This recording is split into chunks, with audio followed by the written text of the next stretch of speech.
Good afternoon, everybody, and welcome to the Deeva Show.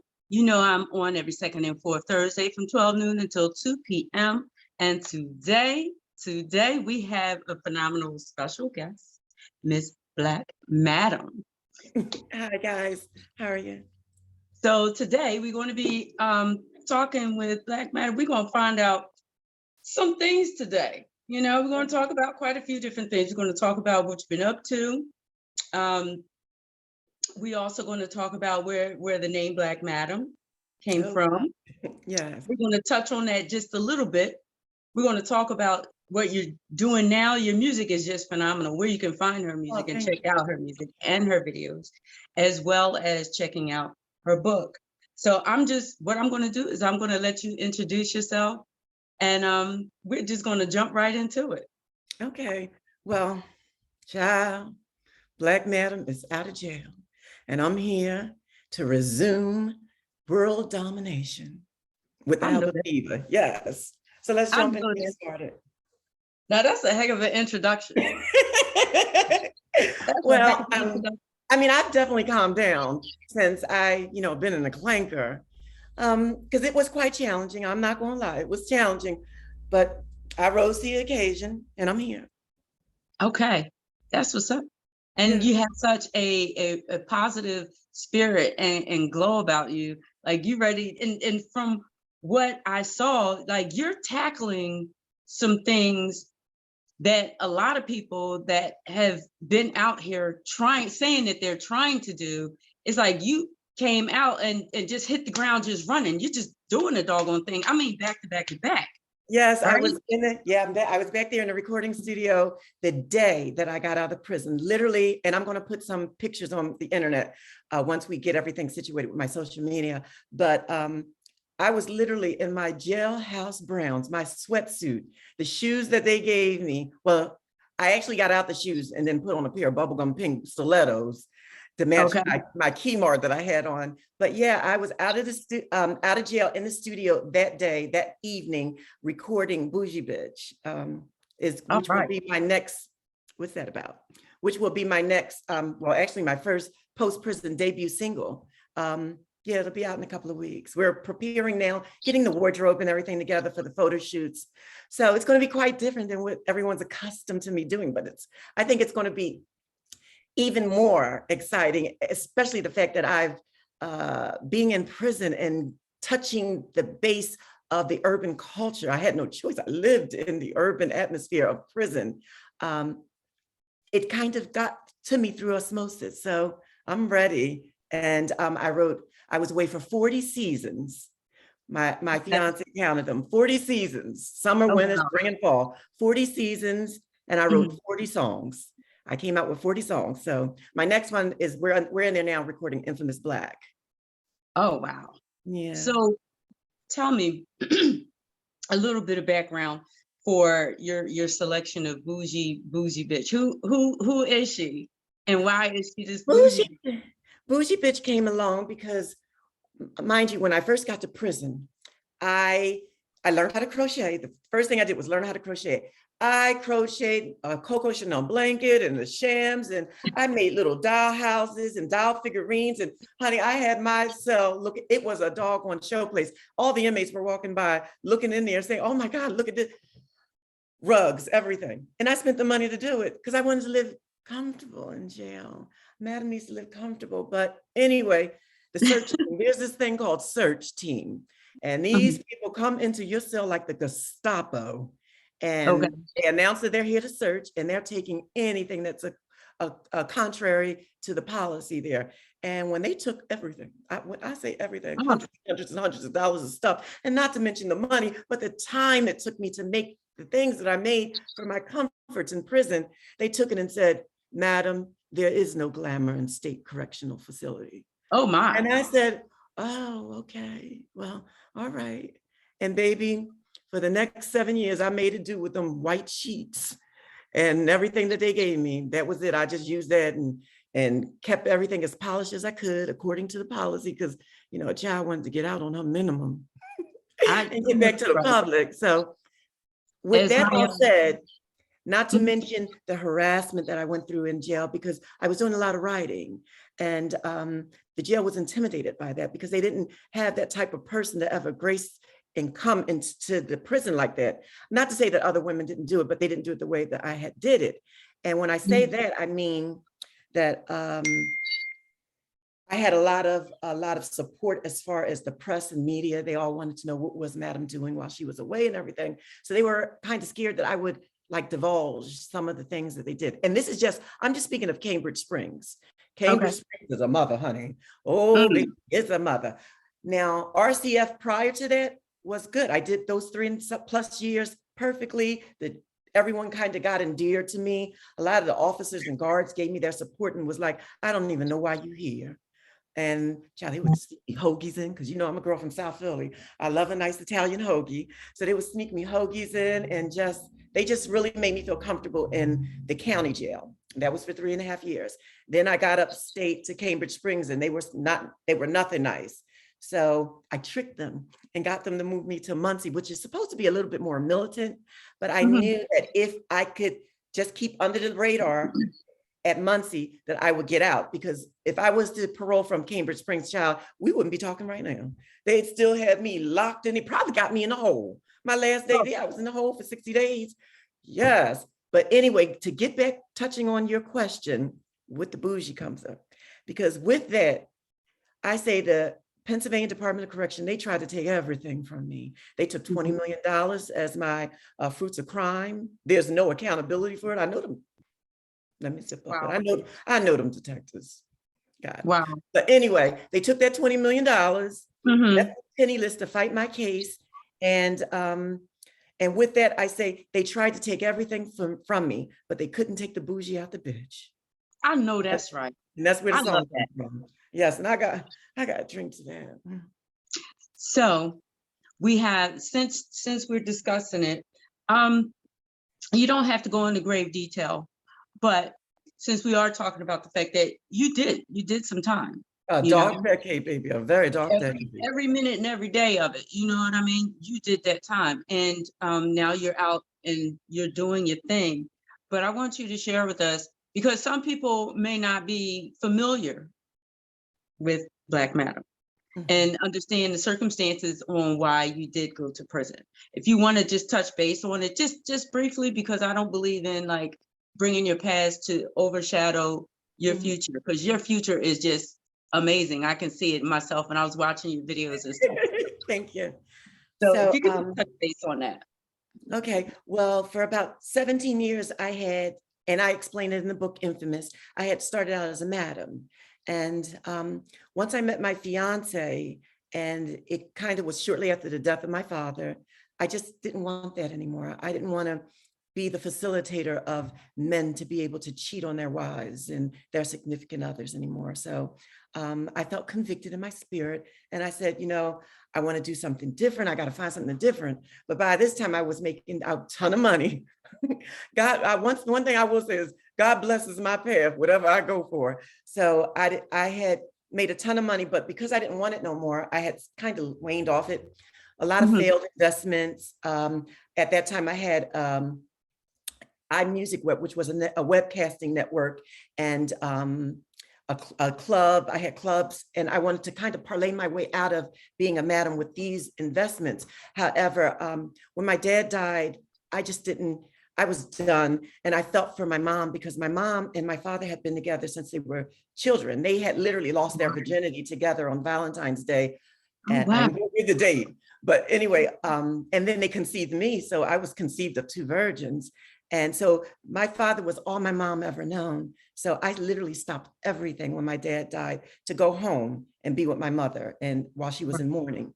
So with that, that's when I met my fiance. And then I was like, listen, I got to get out of this business. I didn't want it anymore. Not to mention, I felt like I could feel my father from heaven's gate watching me now, knowing where all the source of my wealth and my income came from. So I was definitely wanting to transition with that. So in the midst of that, my friend Angel has suggested to me, because I did her body and she's got a body. She said, why don't you get back into injections? Because I was doing that back in 1995, but I was too afraid then with the high epidemic of the HIV/AIDS. We were just on the tail end of that epidemic, and I was scared I was going to poke myself with a needle, and then, you know, it just wasn't worth it. So I stopped in 95 after I did her. But then as the years went by, you know, the genetic cisgender females wanted it done more, because this was a transgender situation that where the silicone injections derive from. But now the cisgender women are seeing all the girls that are transgender with these outstanding bodies and wondering like, wow, how did you get this body and everything? If you used to be a boy and you're looking like that, what happened? So my friend, she was like, oh, my girlfriend did my body. And so she ended up telling me, like, 2 girls just yesterday at the candy shop on South Street wanted to know if they can get in touch with you. So I told her I'd think about it. And at that time, I still was in touch with a doctor friend of mine, an ex-lover. So he helped me get all my supplies up. And then from there, I did 2 girls. And those 2 girls, they asked later, once I was done, if it would be all right if they would post their before and afters up on the internet. So I wasn't really internet savvy. So I was like, well, I don't care. Just, you know, bring me some more clients. Right. So in a few days, she would call me back, and each one would like have at least like $50,000 worth of work for me to do. That would take no more than 6 hours. So I was like, oh my God, okay. Thank you, Father God. Because this is it. I know that. I know so with that, those girls that they had brought to me told their group of friends. And like that old Vidal Sassoon commercial, and so on, and so on.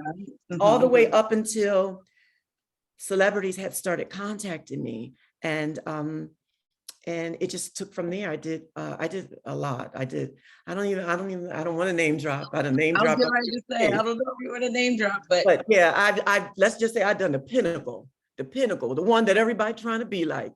I'm gonna save her that grace, and I'm gonna say, you know, she happened to be on E! Network. Well, not anymore. I say that with her sisters, but anyway. Yeah, and I got involved with that because I was doing, now what I will say is, because Amber, she's out about it all the time. I did do Amber Rose, and this one wanted to up and the ante with Amber, because she had her eyes on Amber's man at the time. So she wanted to have she told me she wanted to have the best buttocks in Hollywood, and she got it. We gave it to her after 5 sessions. And she snatched that man right out of her hand. Yes, she did, baby. She snatched. I didn't think, but she snatched that man from Amber. We all know what you're talking about. Yes. She meaning me. Listen. What? You know, and listening to you and everything that you went through, as far, you said to me at one point that they were coming from all over the world. Yes. From Paris and London, of course, the girl from London who had succumbed to them. Thank God. But yeah, I get kind of taken away with that. I understand. But, yeah, from the South Americas, from Australia, from just everywhere. I was surprised them trailing that dirty, dark road to Philly just for little old me. But then I was working with Dr. Chimchok out in Koh Samui on the island of the Koh Samui island of Thailand.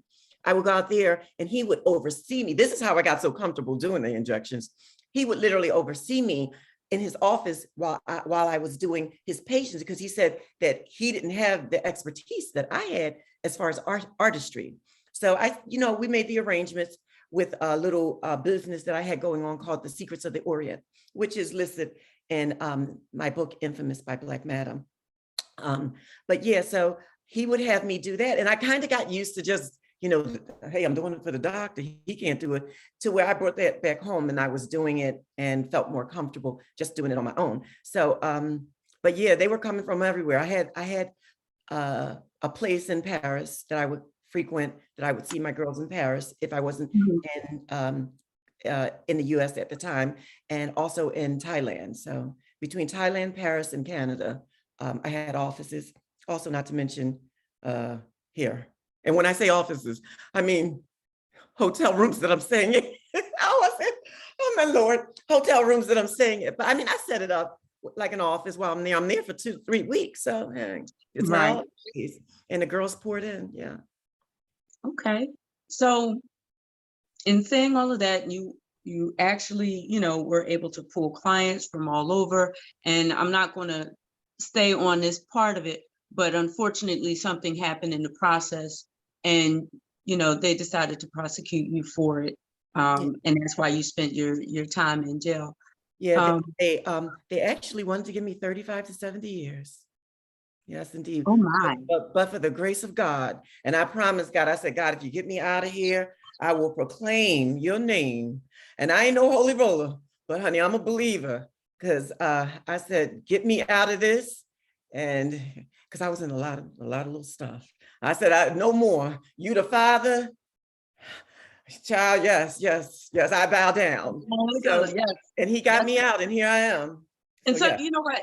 Just to touch on that, some people don't understand when you say, I'm not holier than thou, but I'm a believer. Some don't understand that when you have that inner belief and that belief, you don't need to do certain things that other people do for show for everybody Yeah, else, because yeah. it's a relationship that you have. You know Yeah, what I mean? yes, and I had plenty lonely nights in that cell, waiting up to my trial. So basically, for 3.5 years, I didn't know what my fate would be. But Oh my. I just kept with him. There was once a time when I first got into the prison, because I've never been in jail before. And child, I saw Sounds of the Lamb, and they shackled me up like Sounds of the Lamb. So I thought, oh my God, these people are trying to come and give me the death penalty.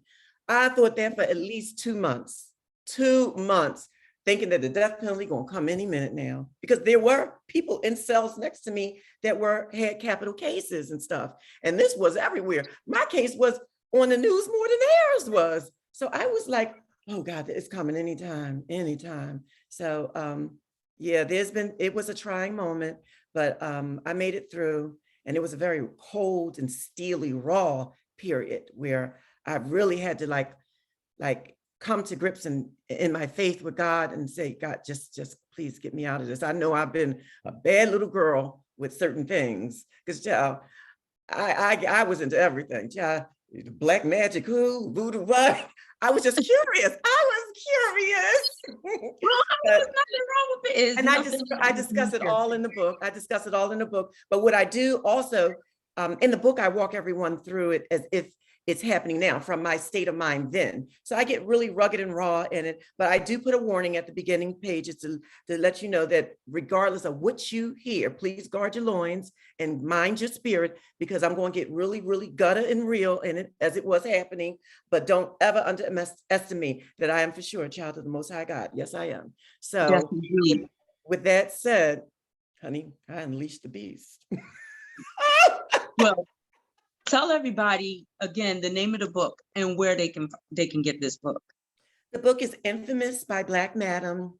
And my legal name is Padge Victoria Winslow. So that's the author, but it's Infamous by Black Madam. You can find it. And it's on infamousblack.com.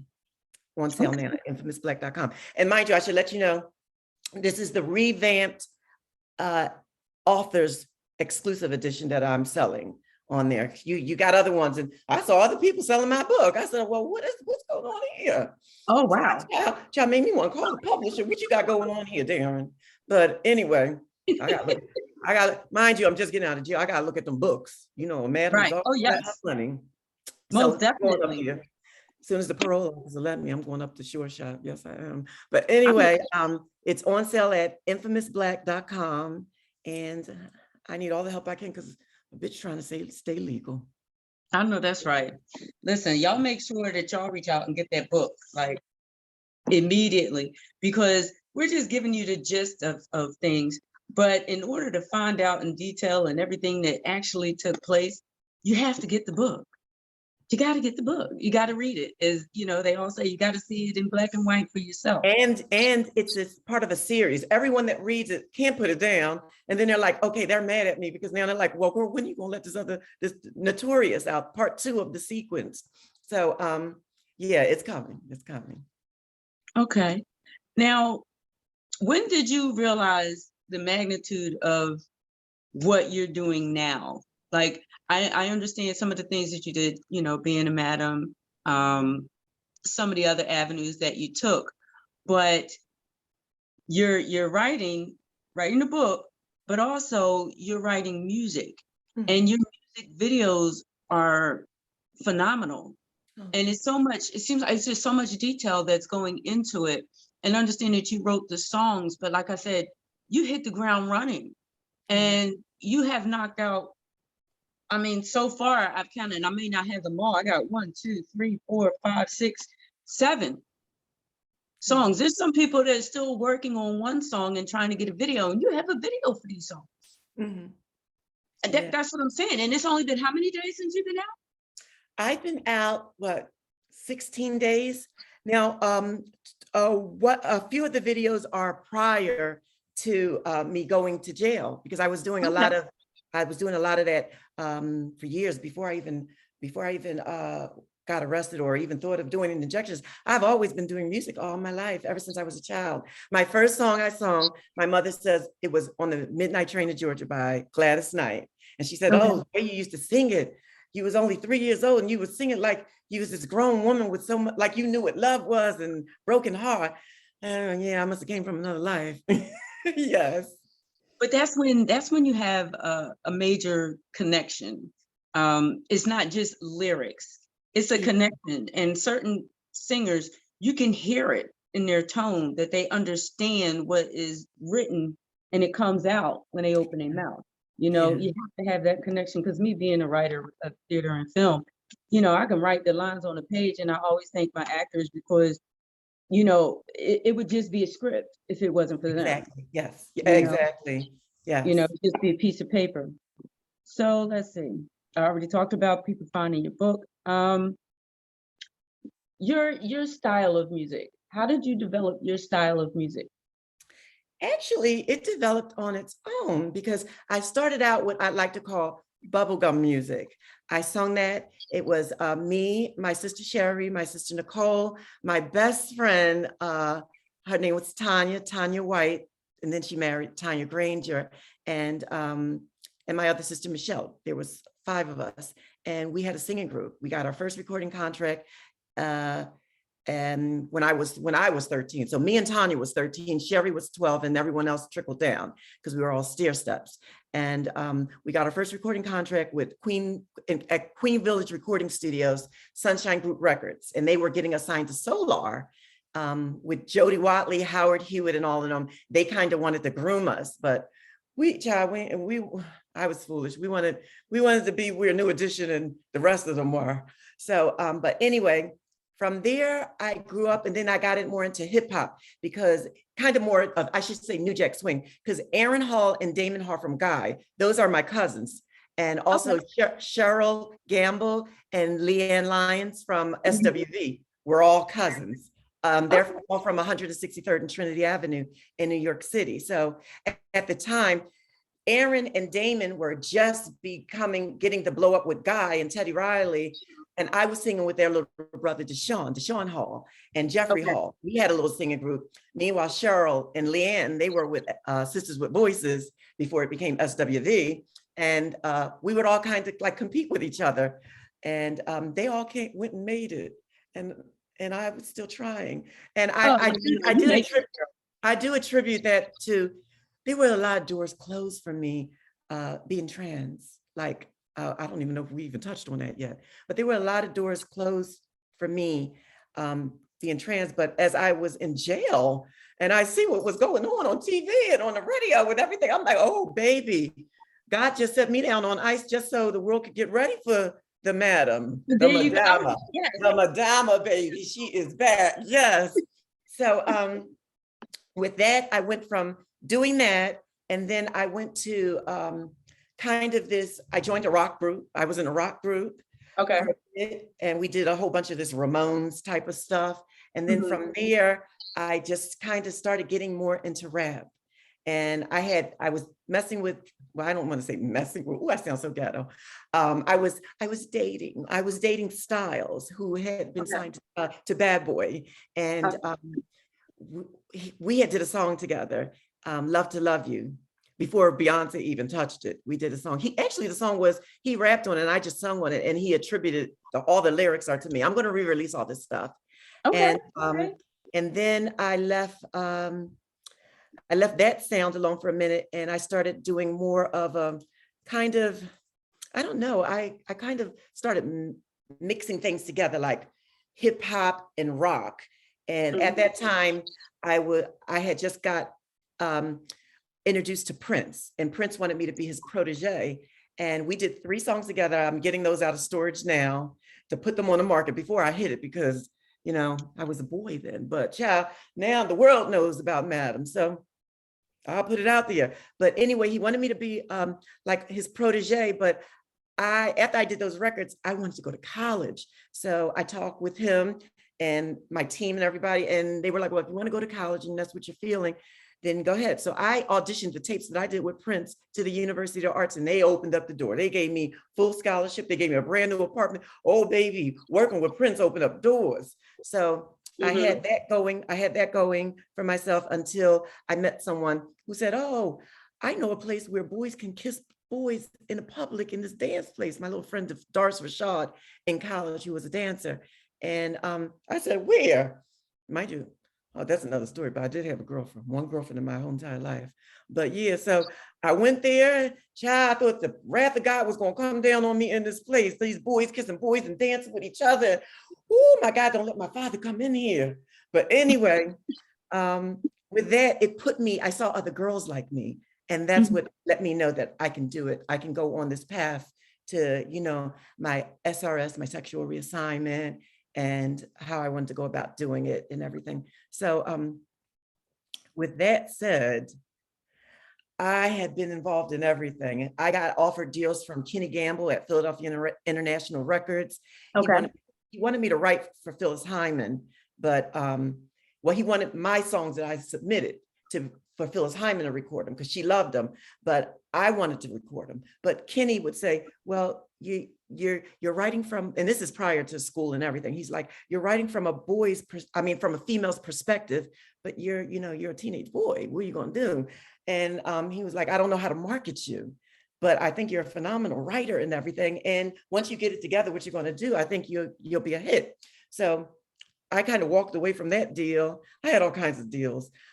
Looking back in hindsight, I'd have just took the writing deal and got Phyllis to sing them songs and make me some millions. Maybe I wouldn't even be Madam. Who knows? Maybe I wouldn't be Madam because it was the path that I had been on that led me all the way up to where I'm sitting in front of you right now. So I don't know. Everything happens for a reason. I was just getting ready to say that everything happens for a reason, and the path that you are on, I'll say this: it may not have been comfortable for you, and you didn't like it. It was a struggle. It was difficult. Yeah. But at the same time, even diamonds get beat down at times, right? Yeah. And Yes, it still indeed. glitter and come out gold.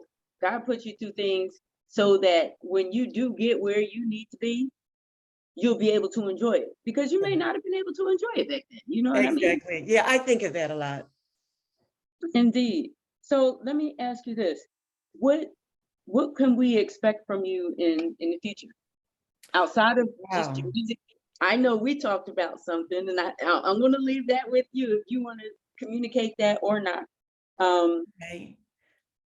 Well, we're working on somewhat of a movie for my book Infamous by Yes. Black Adam. So I'm excited about that.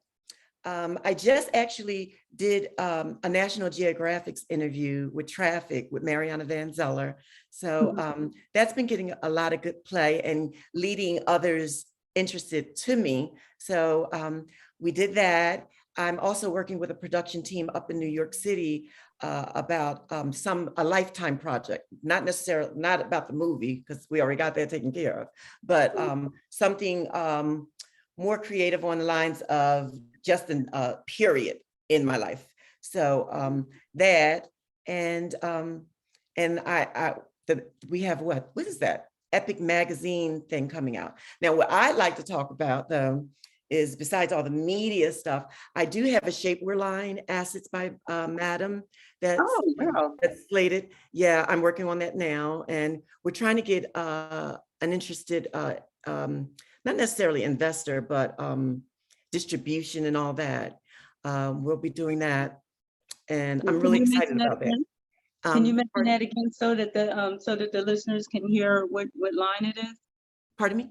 Can you mention it again so that the listeners can know and watchers can know what line it's called again? Oh, it's infamous. Oh, it's Assets by Madam. Assets Okay. by Madam. And what I'm working on with Glue Entertainment up in New York is actually a reality show pilot that's called Building Assets. So it's about me building the company assets, also rebuilding my assets from all that I've lost, not to mention it's a play on words, building assets. So yeah, one thing I can say is that I've kind of been blessed to be able to cultivate businesses, come up with business ideas and build them up. And that was one of the gifts that God had given me. So that a lot of the viewers are going to see that in the show of me building businesses, not just the assets, like the assets shapewear line, but other things that I got in mind. Like I have the Kitchen Bitch cookbook that I'm working on, which is teaching. I want to no. I want to teach the public, because I thought this was miraculous. Teach the public how an inmate can take commissary junk food and turn it into something that tastes like culinary jewels, baby. I was shocked. I collected like maybe 120 recipes. Yes, I did. So Listen, I'm gonna you put it got in a book, baby. Kitchen Bitch by you Madam. got listen, you got to tell them it's something else besides cheat sheets. Yeah. Oh, yes. No, this on some exclusive stuff, baby. I done taught myself how to make a clam chowder in jail. And you know, honey, I'm used to eating at bookbinders. So you know, if child was in here telling the officers and the guards, yes, child, this tastes like bookbinders. They ain't know what bookbinders was. I said, all right. Well, Well, I trust will, me, good. But you yeah, so not to mention that, but also I have this thing called the quick snatch. Baby, the quick snatch. I thought about it while I was in jail. So I drafted all out. As soon as I got out of jail, I was literally after I got out the studio, because you know, child, bitch, you had to be in by 7 p.m. I got a curfew. So I was on the doggone, Googler, smoogler, child. I was buying all the .coms that I thought. I had a whole list of .coms that I'm gonna buy. Child, saved the money up and everything. Got out of jail, I bought them .coms up. So I got this thing called the quick snatch. Child, take off 10, 20 years. No one would ever believe how old I am. I got the quick snatch on now. get out. They better do their research and find out how old I am, because I don't look it and I know it. I'll be the first to toot their horn. But I'll say you look absolutely gorgeous. You don't look like what you've been through. Oh, thank you. Even the officers in jail, they would say that. They'd be like, God, I cannot believe that you've been here this long. You don't wear it in your spirit. And that's one thing that I refused to do. I made sure the moment I got in that I was always looking out the outside. I wanted to make sure that, first of all, that I had enough money saved. I ain't bought them daggone commissary. I did blow up at one time and I've been losing the weight, but I made sure I saved a lot of that money because I knew there were things that I wanted to do. God said I didn't have life. So there were things I wanted to do. So I saved a lot of money and I wrote a lot of books. I got 8 books. One is out, another one is following. And then the publishers have the rest in succession to all kind of come out and everything. But I wrote the books, I wrote the music. Yeah, I rewrote my life. I see. And like I said, you hit the ground running. You got a lot of things going on. And tell them where they can look at your videos. You have a YouTube. A lot of, well, right now, me and my social media representative, she's doing everything. She's my assistant too. She's actually my engineer today too at the studio. And I mentioned Tanya, my best friend that I grew up singing with. Yes. She had passed during my Oh, imprisonment. wow. It was devastating. Oh my God, it was devastating. But she was the one that named me. She named me Patch Victoria Winslow. And she left me a gift. And I never knew, well, I always knew it would be a gift, but she left it many, many years ago, 25 years ago, prior to her death. Child, I'm sitting here with her daughter, who's my engineer and my assistant, and my goddaughter. She gave me her children as her godchildren, Tanya wow. did. So Megan's been with me, getting me around town to the studios and everything, my little goddaughter. You'll catch us on social media. She's the God behind the God voice you're hearing in all my antics on social media. She is the voice of reason when I am just being Madam. We got this little skit that we call Madam on the Move. That might turn into something. We haven't released it yet. We're getting everything in editing, but it's some hilarious stuff. And it's just me being me and just me getting used to this world. This world has changed, child. There's this woman that talks to me inside my computer, inside my phone. Child, Siri. I was going to say, you talking about Siri? They done gave me a whole another personal assistant. Yeah, and just everything is so different. I was down at the house where I'm staying right now. I didn't know how to work the washing machine. Everything is a computer washing machine. I gave up. I said, you know what? I said, I ain't washed this shirt and these I ain't even washed the panties. Listen. I mean, I said, Jack, I gotta put these back on and get out of this house. I gotta get to the studio. I got an interview. Listen, I'll say this. I love technology like the next person, but when it comes to them washing machines, I just need to know how to turn it on, whether it's gonna be hot, warm, or cold, and that's it. Like all the other stuff, want it to oscillate, want it to soak. What happened? I don't know what happened. Everything I don't know. Is different. Just wash them. Just wash them. That's all I ask.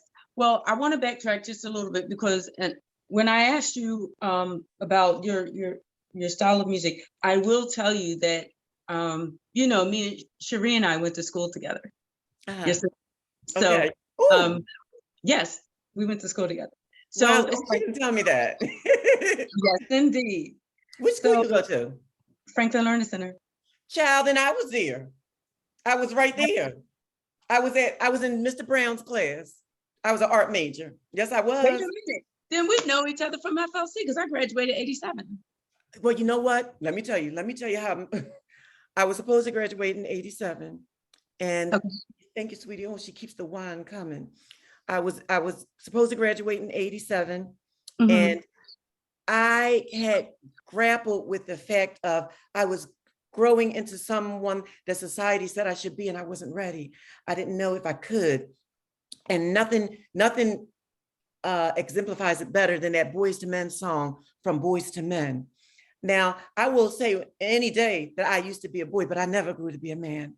And I just didn't want to. I just knew that wasn't for me. So I kind of sabotaged me graduating. I wasn't ready to go out into the world. And I knew to graduate from high school, I would have to go out into the world. So child, I sabotaged and I didn't graduate in '87. I didn't graduate in '88. I sabotaged me 2 years. I love RCF. I just wanted to be in my little art class.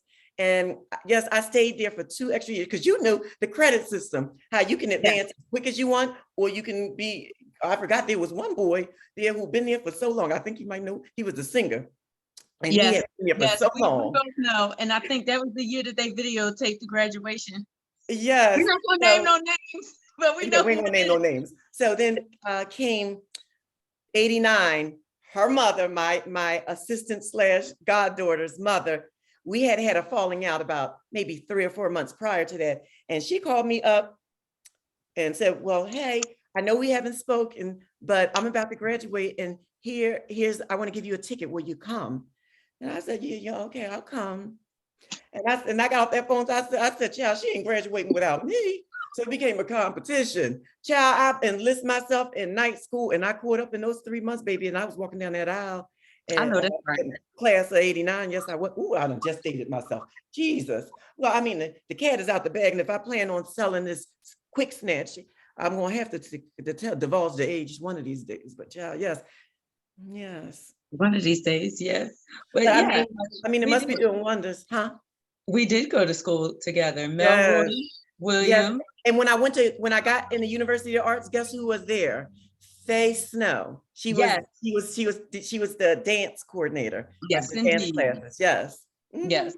So we do have a little bit of a history, a little bit of the background. Yes, RCF.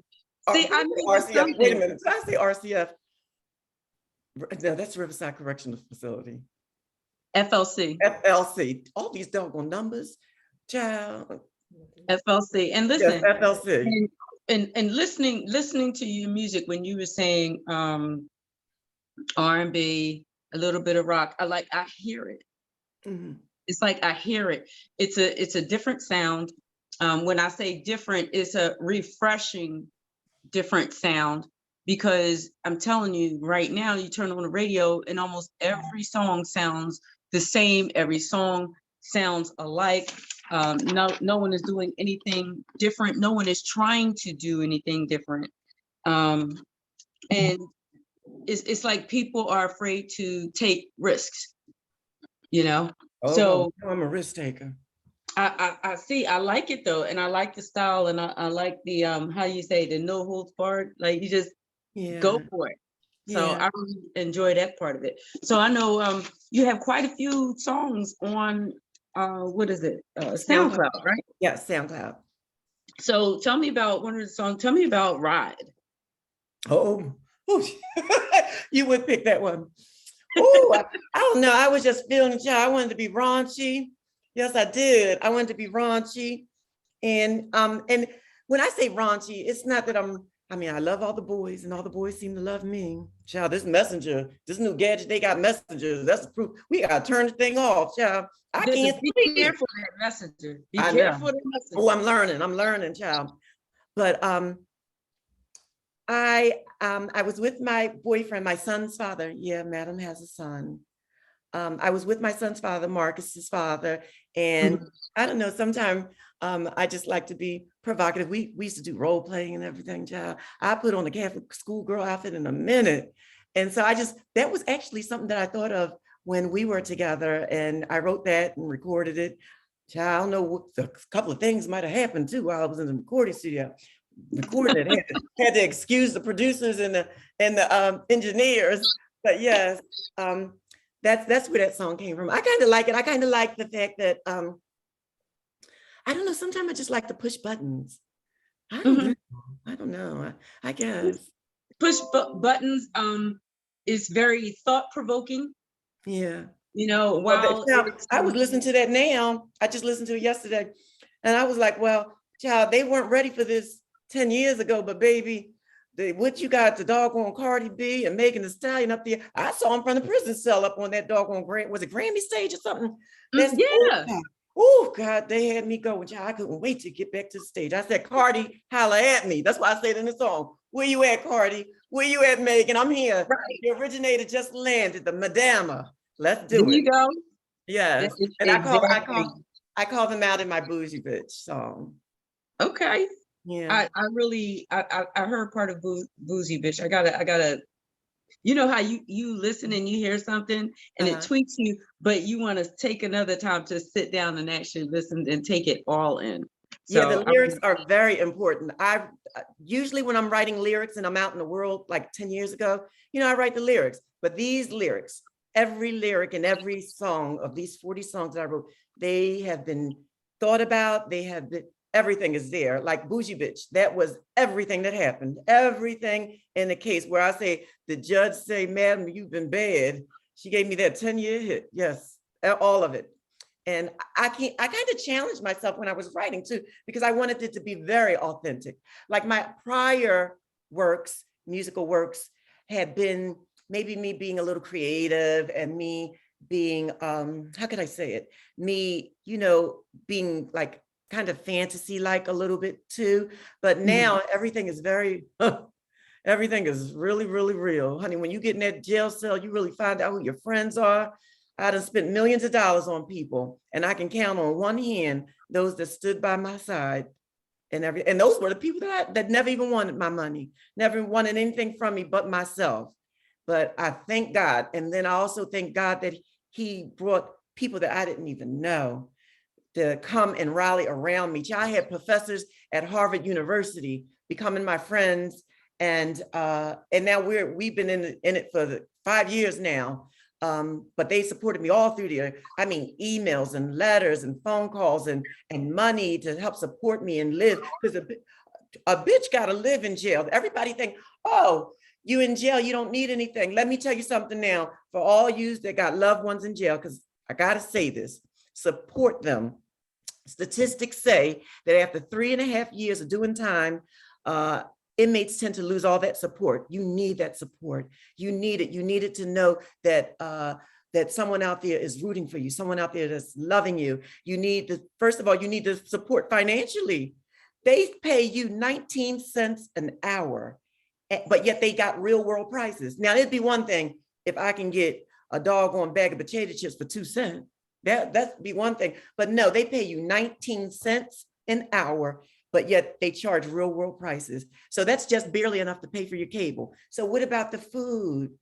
People need stuff in prison. And I got a song that I'm going to be working on in about the end of the month. And I have, I brought all my things home also. I will tell you that I brought all my things home because I wanted to auction them off. I was kind of aware and savvy that my name, as I grow, will garner the power and attention that people might want something from that time of Madam's imprisonment. And I brought all that stuff home so I can auction it off on behalf of the indigent female inmates at the Pennsylvania State prisons. Oh, wow. And the song is called the Forsaken Ones. And I wrote the song called The Forsaken Ones. I'll be recording it in a couple of weeks to put out, just to bring awareness that that inmates need, especially a woman. Now, you know what? One thing I will say, the men up there in them state prisons, baby, they ain't got no job. They get buff, baby, put out a little ad, and them women come flocking. They want them a prisoner. But the men leave. The men leave their boyfriends and stuff, and then they got their family. When their family leave, they got nothing. But you know what? When I didn't have my family, I did have my sister Sharon. Yes, I did. Oh, honey, that child. She showed me receipts that she paid for my storage. Praise God, for totaling up to $40,000. So I thank God for a loving sister. She is her sister's keeper. So, but that's a blessing. But also, God did bless me to have a loving fiance that I had met, Nicholas, who is in the book, and everyone loves his character when they read about him. They always ask me, "How's Nicholas doing?" So, he stood by my side. In the back of the book, when I revealed to him what's going on, he says that we will go through this together.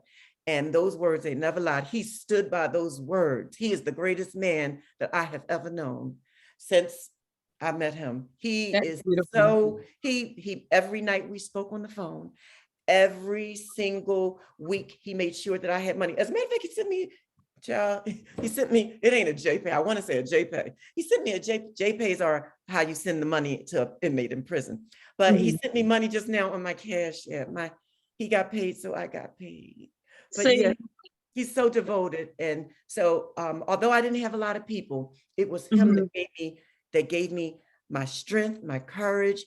It was him that gave me the fortitude to keep going. Because I know I had him to come home to. If I didn't have my music or nothing else, I had that man and his penis for me to come home to.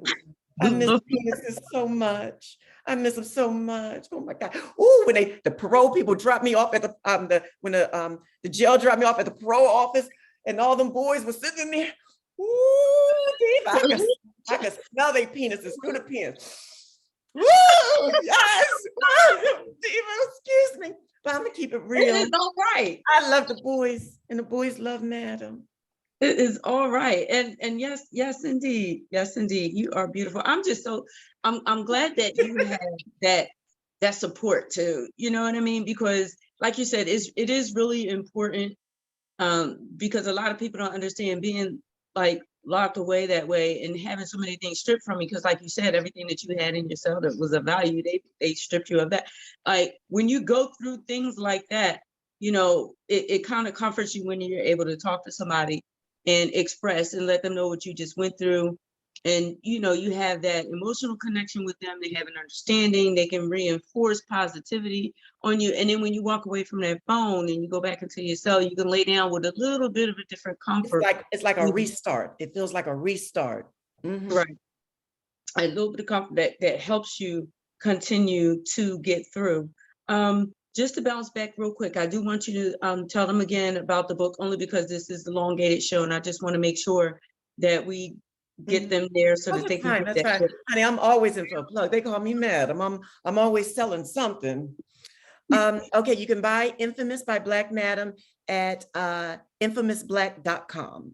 infamousblack.com will take you right there. It's the exclusive author's edition that I am selling because a chick needs some money. I was good. I didn't say bitch. I mean, well, yeah, I said it now, but a chick needs some money. And all my music, and when everything hits finally, because we're getting everything together, everything, I can be followed through BLK Madam on all the social medias, Instagram, Twitter, YouTube, Facebook, BLK Madam, at BLK Madam.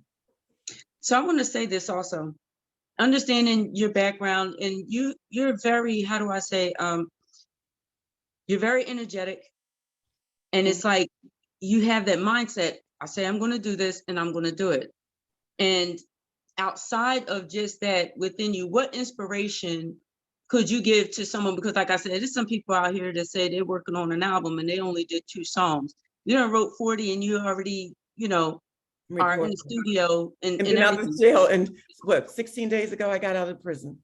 16 days out of prison. What inspiration could you give someone that's out there considering, moving forward with their song, or, having some struggles when it comes to actually getting focused and getting her done?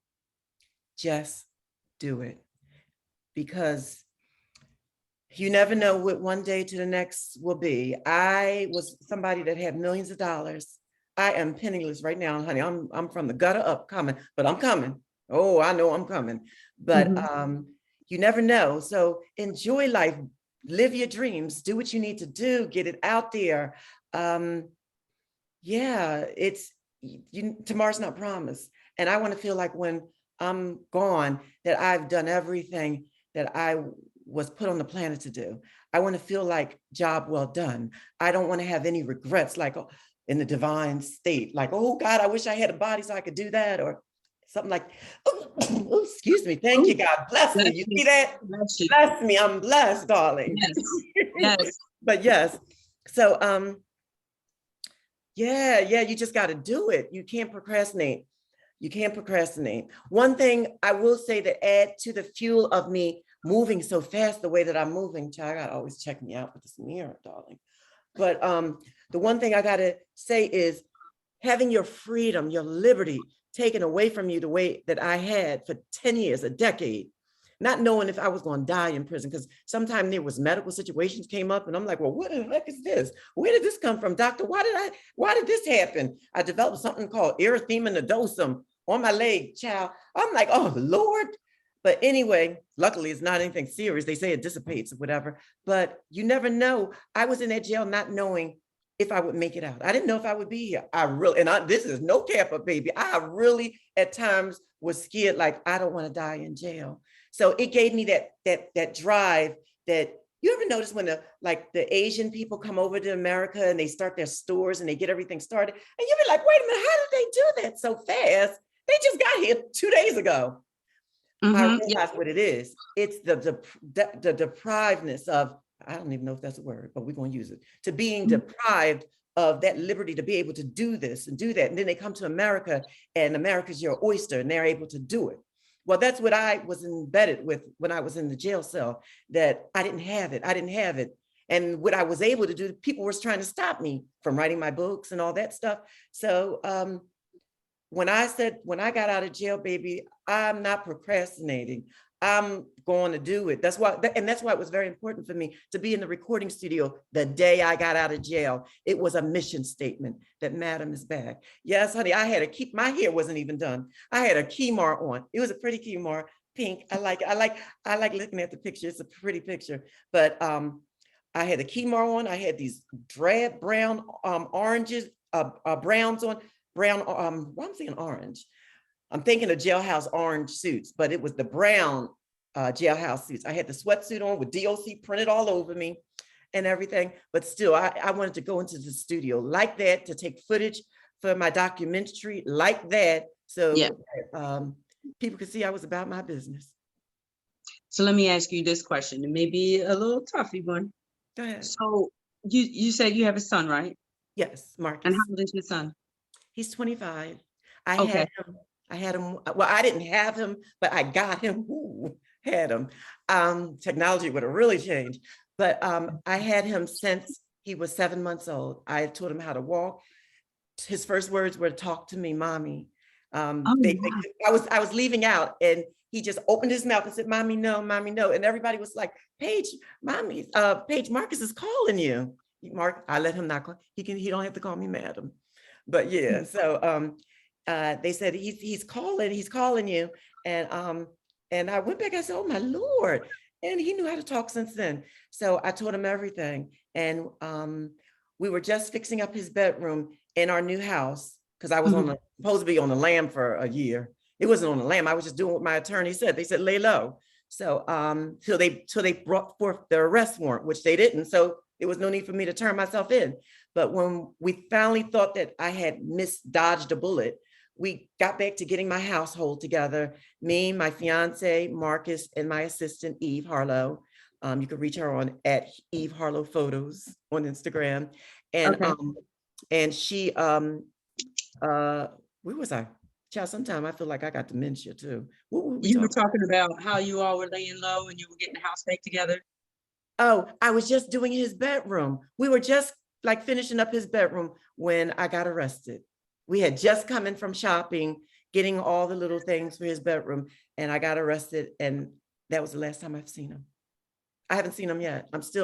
His father used to try to be controlling. Yeah, his father used to try to be controlling. And because I left his father. His father was a whore of a man. You'll read about Jesse in Infamous.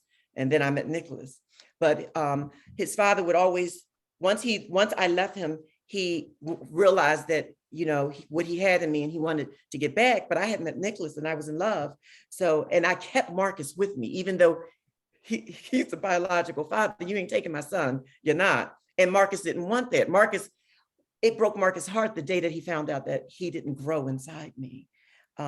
So he was kind of upset for a little while, and I had to really be tender with him and let him know that even though you're not biologically mine, when we kick your father out, because he's going. When we kick him out, you get to stay with mommy and everything. So he was happy. He always would say, believe it or not, he would like to take selfies with me back then and be like, "Mommy, we twins," because he looks a lot like me. So but yeah, so he was 15 when I left, and I hadn't seen him yet because his father tries to control the situation because I don't want to be bothered with him. So that said, I tried to email him a few times and tell him, "Where is my son? Where is Marcus? Please give him my number." He hasn't responded. I don't know if he's on social media. Maybe he's found him another woman. He goes through women like paper with his little teeny penis. You think this man with the the ground I walked on with his penis so small, but he won't put that penis in everybody. Yeah, Oh my. I'll put him out. But Well, he's gorgeous. No, he's gorgeous. He looked like a black Brad Pitt, baby. Them girls flock to him because he's gorgeous. But ain't nothing down there. Ain't nothing down there. Oh my, that's such a disappointment. Yeah. So tell me about Damn Madam. Who? Damn Madam. Oh, Damn Madam. Oh, I don't know. In that song, I actually have, I took a little childhood rhyme, the little train that said, I am. It's all about promoting, besides that, it's all about what you had actually asked me about earlier, about getting things done and saying that, that you can do it and everything, and just having stick-to-itiveness to take the challenge on and build. I'm hitting that very lightly, that song. But yeah, that's the undertone of that. Okay. So like we said earlier, you have the book going on, you have your media person is working on your social media and all of that. And you got everything all set up, the BLK Madam, but I haven't begun to be really, really social with it. We don't really want to do that till I go into the photo shoot. Okay. And put the branded picture up, the icon picture up there. Oh yeah, most definitely. That's right now it's just the old stuff. People don't understand that one major part of being an entrepreneur is branding. Yes. It's major. It's so important. And your stamp is just there all over everything. Everything has your flavor. So I can't say that anyone will be disappointed at all. I know once they start to see it, that it's going to be a great read. Yes. I'm looking forward to reading it and getting down to the nitty gritty, because I like, just like you said, you're telling the story as if it's happening right now, In real and time. that's what intrigues me when I'm reading, reading it like that. Oh wow, what happened? What is she going to do? That Well, type of you thing. have to, I would say you have to invite me back. So with the questions you're going to have, because you're going to have many questions. Yes. Oh Oh, yeah, most that might definitely. have to, that might have to be a pay-per-view though, girl. Ooh, what is it called? Fans only, only my fans, or what is it called? Yeah, Only only my fans. fans. Keeps me in check. She's the voice of reason over there. She keeps a bitch in check. Yes, fans only, most definitely. So this is Diva Gordon. We are on the Diva Show, and we are talking with Black Madam, and we're talking about her book Infamous by Black Madam, which can be found on infamousblack.com. We're also talking about her shape line that's coming out, that's going to be Acids by Madam. Assets, So my matter. and what is the other one? Snatch? It's a quick snatch. It kind of takes like 20 years off of you. I'm wearing it now. It goes under your wig. Let's just say it's, honey, at night you got to uncrank it. But during the day, baby, you crank that up, and you're looking like every bit of 10 years old. Oh, right. Okay. Talking about the quick snatch. Talked a little bit about how Black Madam began, and also how she maintained throughout her time in incarceration, and how she came home and hit the ground running. And so many people, I'm gonna say, Madam, so many people, that do get incarcerated have what they call jail talk. Mhm. They're on the phone. I shouldn't have did this, and I shouldn't have did that, and I shoulda, coulda, woulda. And when I come home, I'm gonna ba ba ba ba ba ba ba. But after about 3 or 4, not even 3 or 4, about 1 or 2 bouts of that, it's like, you're like, yeah, Back okay, to normal. right. This is what you do. But it's almost like you may have had close conversations with Nicholas about what your plans were, and maybe even Cherie about what your plans were. But it's like you not only put this in as far as a plan of what you wanted to do, you put it in motion before you even came home by writing all of those songs and getting everything prepared. Yes. Because I'm almost sure, like, you had to get some planning together to get into that studio the Yeah. same night. How was it that? Tell me about that actual night or day when you got out and you left from there and went to the studio. What were you thinking at the moment? Breathing in the air, seeing so many different things and stuff like that. How did that feel? Oh my God. It was like, I can honestly say it was the best day of my life. To have your liberty taken away from you for that long, and then all of a sudden it is thrusted back upon you. I remember when I was in jail and they would take you on what is called a medical trip. You would get all shackled up and they put you in a car and they'd take you out into the community. So you'd just be out and about in the car, going to the hospital, whatever, for a visit. And you could see it, you could look at it, but you couldn't be a part of it. And I liked it, but I hated it because it was like, it just made me want to be free. So when I finally was in that van, I was finally in that van driving home. And the officers, they brought me, because child, they were supposed to be a Rolls Royce coming to pick up the madam. And we'll talk about that later with my management, T Merritt, at T Merritt 234. I think she ghosts me. I don't know. Sometimes my mouth could be a bit much because It's all I right. just tend to tell it like it is. And when I love you and I want to make it work, I'm going to be raw. I'm going to tell you, you hurt my feelings, or this is what I think, or this is what if I don't care, baby, I'm going to be zipped. I'm going to let you do whatever I need you to do for me, and then I'm going to be gone. So I don't know. I think maybe she got her feelings hurt, or either something happened bad with the COVID, because she had COVID when she was coming back from the Netherlands. She was doing something with J. Cole, the whole J. Cole tour and everything. Okay. And the whole team caught COVID. And the last time I spoke to her was December the 2nd. But anyway, getting back to the situation at hand. Where were we? I always do this. Why do I go off topic? Please help me. It is okay. Let's just say I'm just charge it to my mind, not my heart. I think dementia's Listen, in. I'm just gonna say this. you have so much to share on every level, as far as, No, but this is community. something I want to get at. So what were we talking about, assistant? We were talking about the day that you came home and went right to the studio. Okay. Oh yeah. Oh yeah. Anyway, the Rose, that's why she my assistant, my goddaughter and everything. The Rose voice was supposed to be picking me up, and we were going to have this whole shindig. We were going to have the benediction at my church, the Cathedral Basilica St. Peter and St. Paul. Yes, it was, honey. But the press had already started contacting the prison. Well, child, I got called down into security, and they said, if there is a media blitz outside, and the security outside the prison tells us that media is out there, it's going to delay you getting out of jail, child. I said, drive me home in the van. I said, drive me home in the cloak of underneath the darkness and the light in the night before it even turned day. Drive me home in the van. Forget about a Rose voice. I'll take that to the Grammys or something. Bitch gotta get out of jail. I don't want to be a day over the time that the judge said you are free to leave. So yes, I told him postpone the Rose voice and all that stuff. We'll do that later. Madam needs to be home. So I arranged for the jail to drive me. And in the driving, and I got to see how coming back home and seeing the new city skyline and everything, it was so invigorating. It was so, it was something I never experienced, to have your liberty, like I'm gonna reiterate that, to have your liberty taken away like that for so long, and then to have it thrusted back on you, baby, there's no other, it's better than sex. Child, I said, I get to the dick later. Oops, did I say that?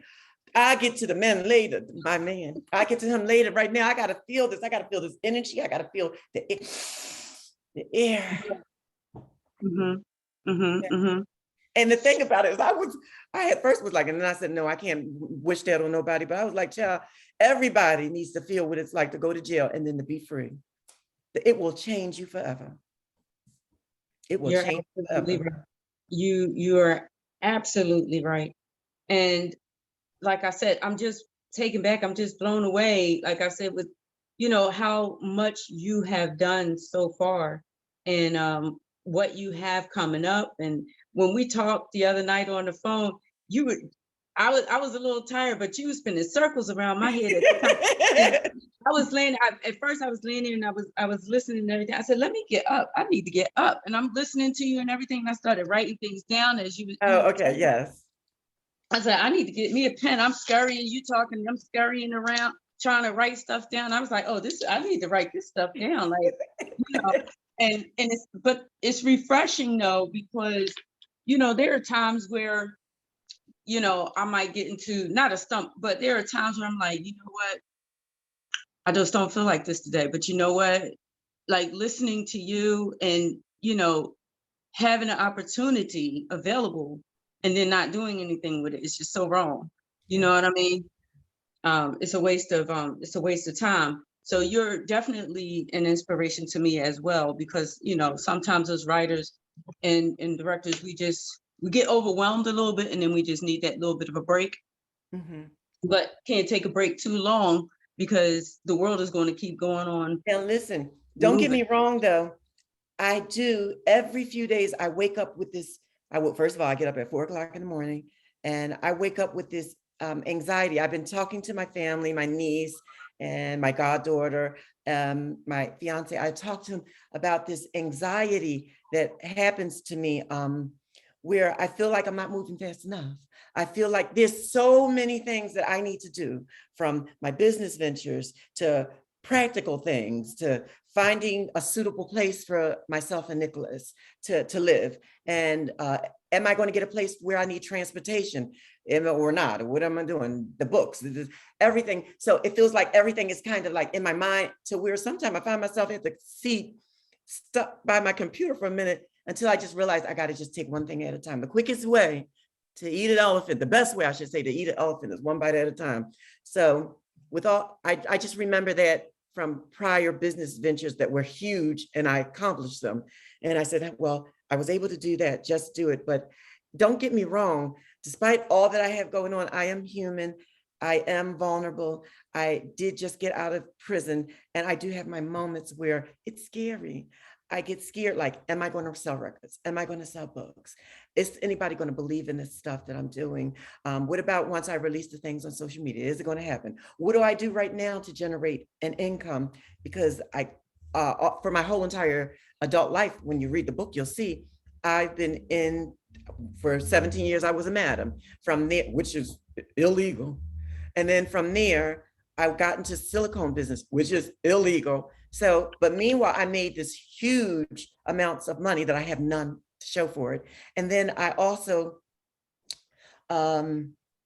just it's just very, leaves me very much at a vulnerable state, because I want to do right. I don't want to do right. I'm going to do right, because the choice of going back is not an option. So, Right.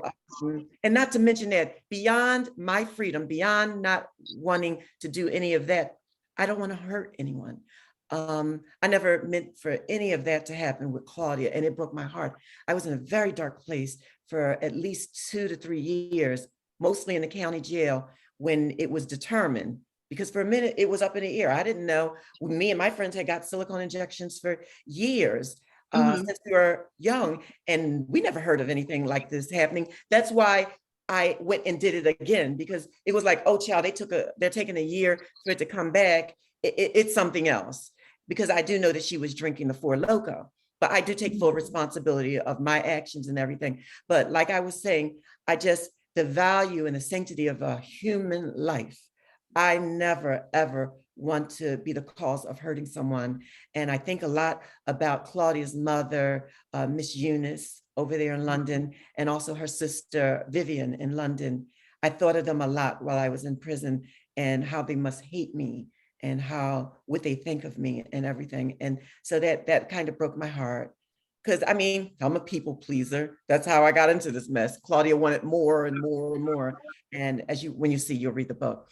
And where I went against my better judgment, and I gave her the more on that second session, where I did it twice, when I should have we were fine at that once. Child, you got to come back again to get the third time. But no, I wanted to please her, because prior to that first time she came over, when she wanted me to give her more, I didn't.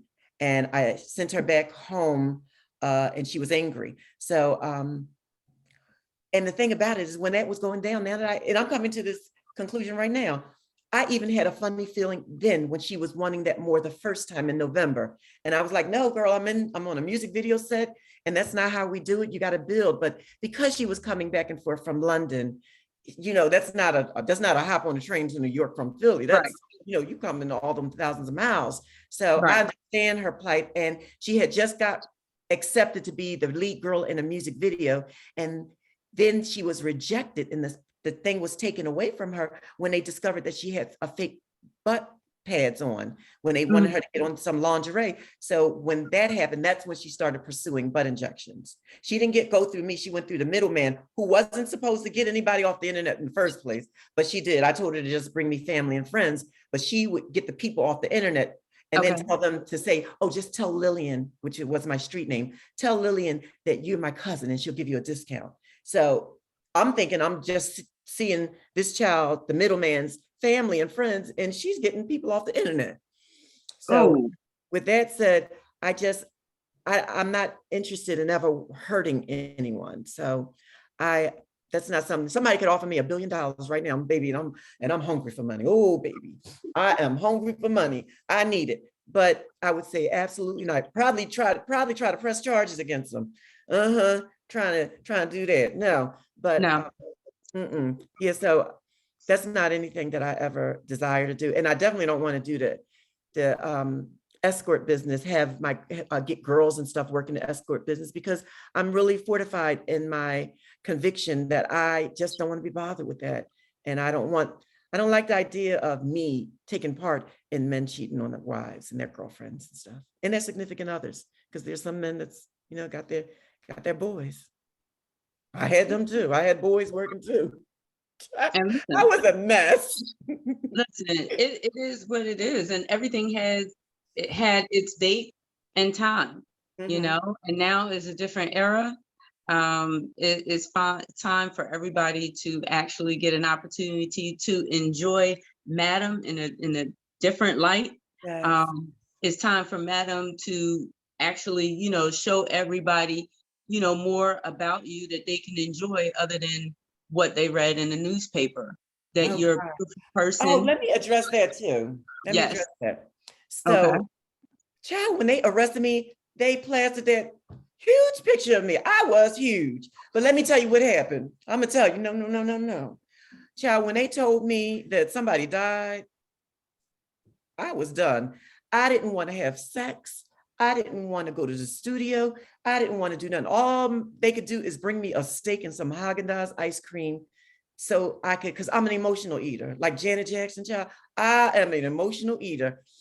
And that's the only thing that soothed me.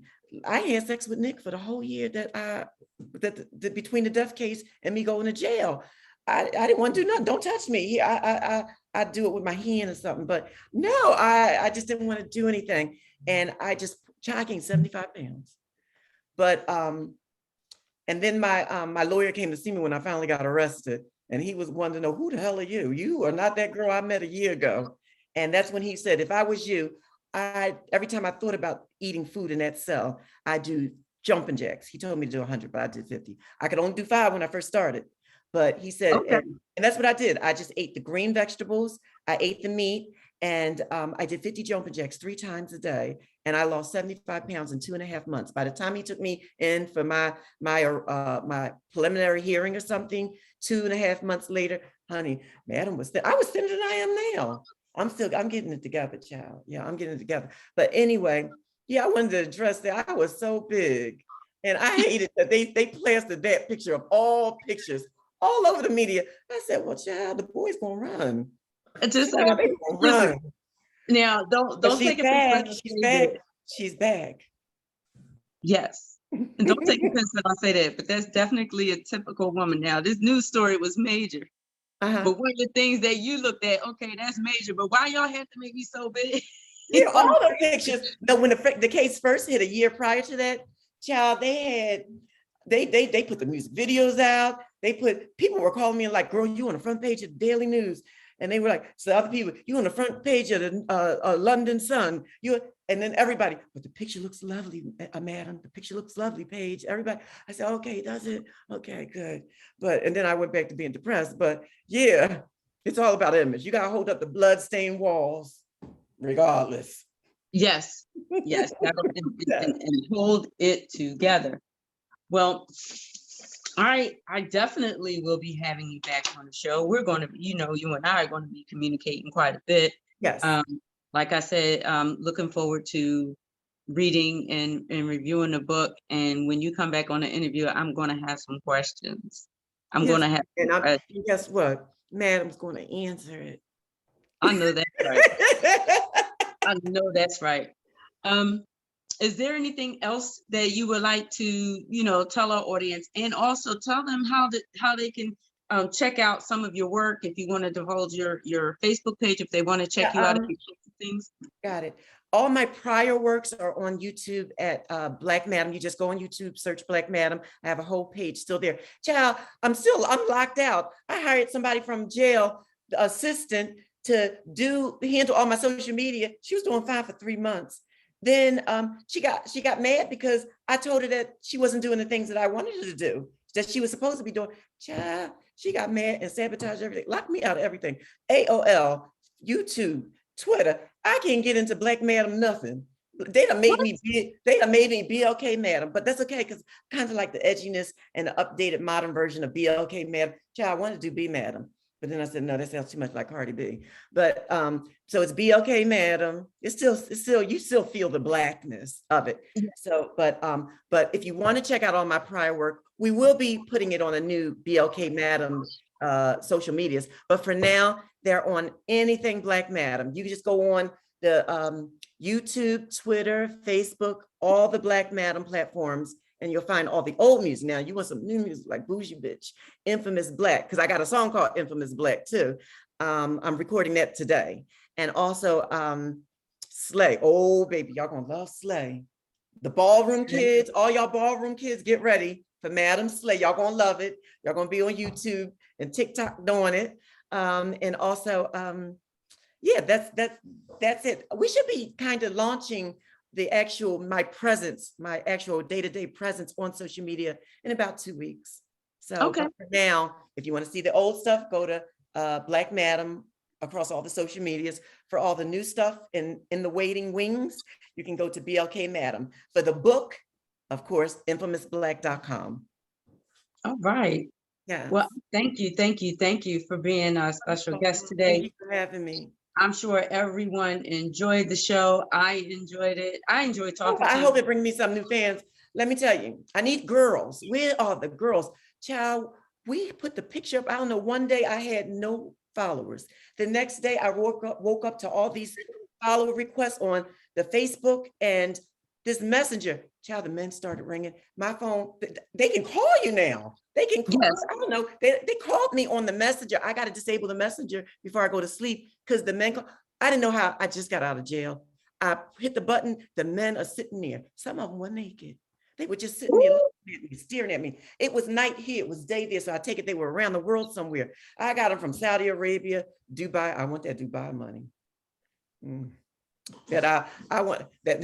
Now give me an Abu Dhabi nigga. No, I love Nick. I love Nick. I can't say that. But anyway, child, they were calling from Paris, France. I said, oh, there's got to be a way to monetize this. There's got to be, and I found it. They're going to be calling me on my 1-900 number real soon. So I think I found a way to make the money till this music take off and these book sales start coming. But meanwhile, where the girls start following me, guys, and also buy my book. Child, a madam needs a living, and I need to stay legal, which I'm going to do.